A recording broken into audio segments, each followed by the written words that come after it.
Este día quiero comentar un par de temas que me parecen relevantes. Desde luego que tienen impacto pues para todos los mexicanos y uno de ellos para los norteamericanos.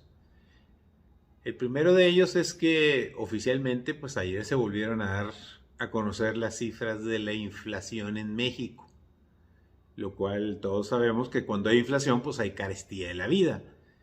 Y el problema es que seguimos así como cuando estábamos en la pandemia, en la curva ascendente de contagios y de muertes.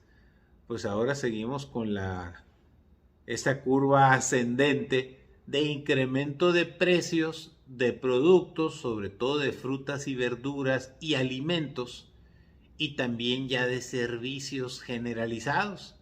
En pocas palabras, está imparable la inflación.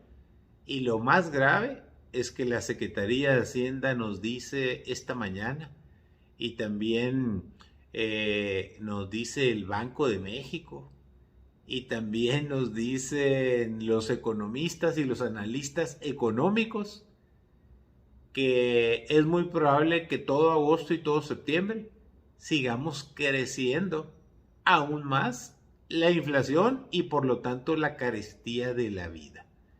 En Estados Unidos ya es una aceptación tácita, expresa, clara y directa de que se inicia la entrada a una recesión económica, lo cual no significa otra cosa más que una grave y gran crisis económica que se avecina y que ya empezó. Cierres de restaurantes, de comercios, despido de trabajadores, a muchos solo los van a contratar por horas y esto se va a poner realmente preocupante, mortificante y sobre todo va a impactar de una manera tremenda a la economía de los Estados Unidos.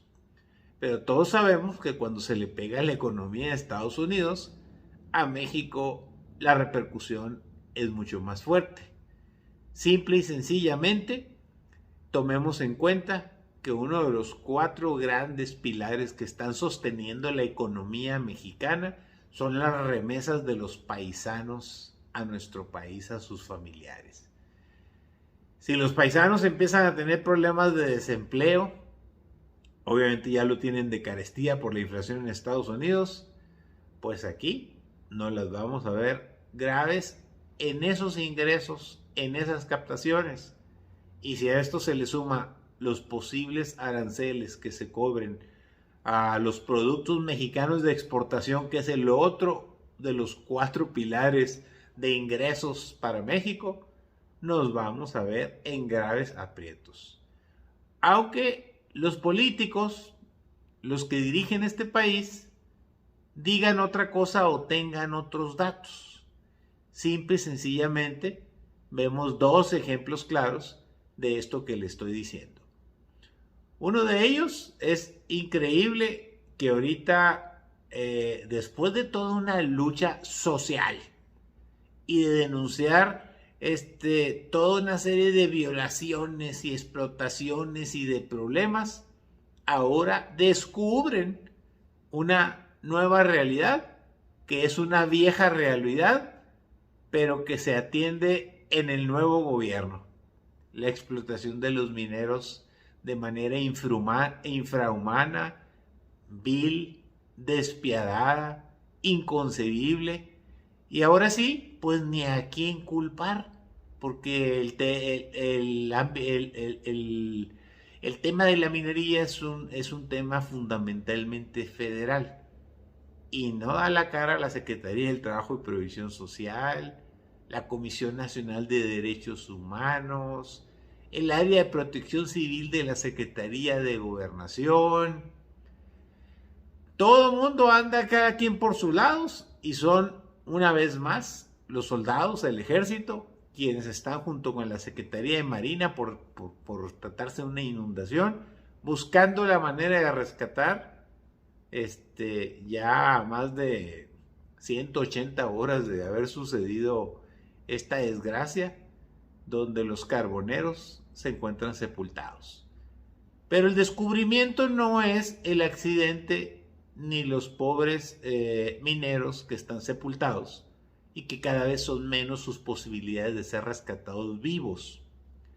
El problema es cuando empieza a aflorar la corrupción y la falta de acción de los gobiernos.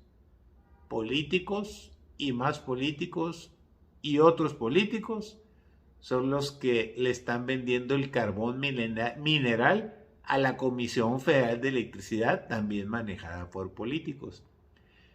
Dicen en los pueblos que tanto peca el que mata a la vaca como el que le detiene la pata. Y entonces, si la Comisión Federal es el cliente al que le venden los carboneros su producto para efectos de que contamine o lo consuma, pues contaminando para generar energía eléctrica, pues tan culpables uno como otro. Pero entonces, ¿de quién es la culpa si los pobres carboneros que les pagan menos de 9,000 pesos al mes, eso es lo que ganan, entran tan solo con un casco, una linterna y unas botas, sin mayores protecciones, sin seguridad social, sin seguro social, sin contrato, sin sindicatos, sin autoridades gubernamentales que vigilen que se respeten sus derechos? Pues entonces, ¿en qué época estamos viviendo? ¿Para qué la lucha de más de 30 años de decir que se va a cambiar el país, se va a combatir la corrupción? Si tan solo que en estos 4 pozos aflora la corrupción de manera escandalosa e involucra al gobierno estatal, al gobierno federal y a los empresarios políticos coludidos.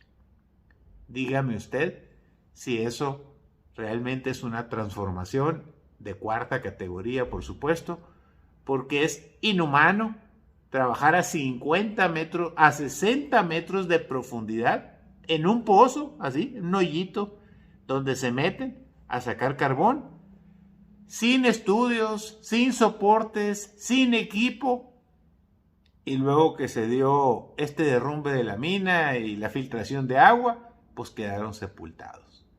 ¿Eso es inhumano? Por supuesto que es inhumano. ¿Ese es el cambio prometido? Por supuesto que eso es lo prometido. La realidad es otra.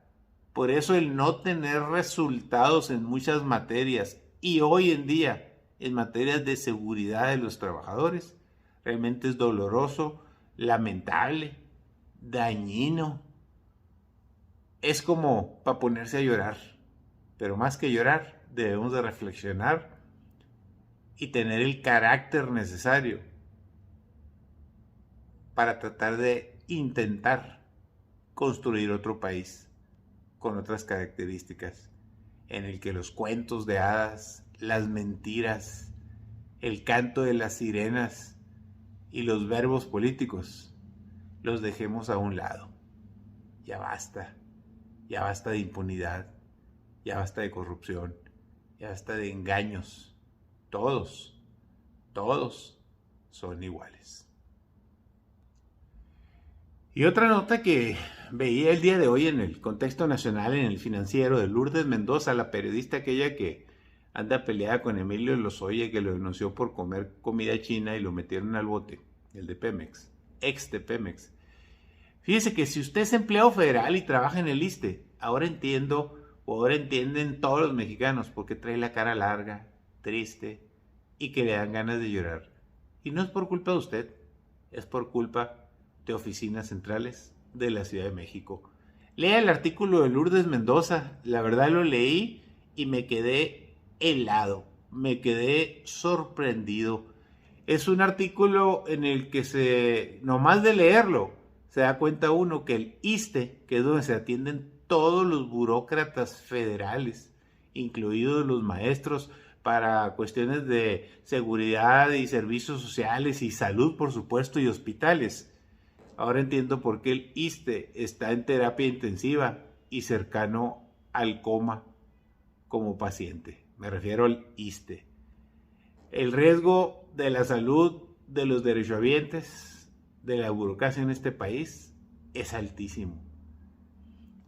Hace 41 días que no hay servicios de diagnóstico en los hospitales del ISSSTE y lo cual impide pues realizar estudios y otorgar diagnósticos a los pacientes.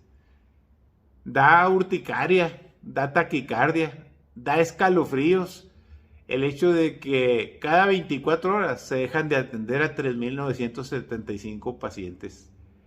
Se suspendieron 105,000 estudios de radiología y los pacientes tienen que pagar de sus bolsillos. Se dejaron de hacer 512 biopsias y falta de servicios de 15,000 estudios tan solo en un mes.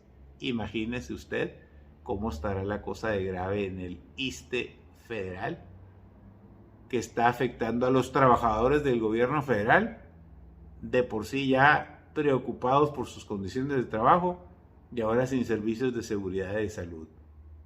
Así de grave lo plantea, léalo el artículo, creo que tiene fundamentos, está interesante, pero es lo que tenemos hoy por hoy. Con eso me quedo. Saludos, gracias por escucharme, que tenga bonito día.